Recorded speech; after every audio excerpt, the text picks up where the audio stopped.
Welcome back. Great to be here. Thanks. Let's get straight into the conversation around what's happening in markets, because you just heard Will talking there about this near inversion of the yield curve. The Fed's gone pretty hawkish. What do you think it signals about the state of the U.S. economy and where we're heading right now? So historically, it would signal that we're heading into a recession 12 to 18 months from now, but I would be cautious on that data because of the war. You've got two conflating things happening at the same time.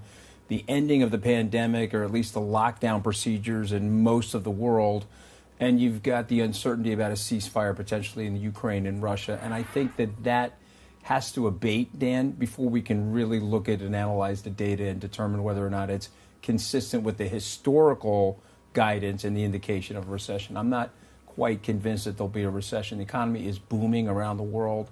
The inflation data is high because of the supply chain disruption, but also the Federal Reserve's induction of all that capital as a result of the crisis, the COVID-19 crisis. So for me, I want to be cautious, and I'm still very optimistic about the U.S. economy specifically and the overall stock market. So is that why we're seeing equities take some of this caution in the bond market in their stride? And if that is the case, how much longer do you think this momentum can continue, particularly in a rising rate environment?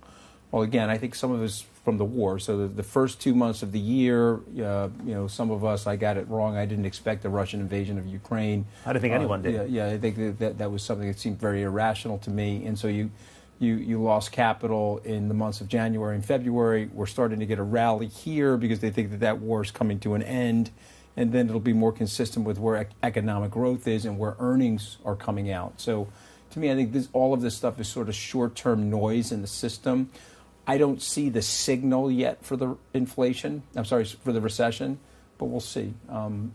Listen, I've been humbled by life and markets, Dan, so I've been often wrong, but I'm never in doubt. Let's just put it that way.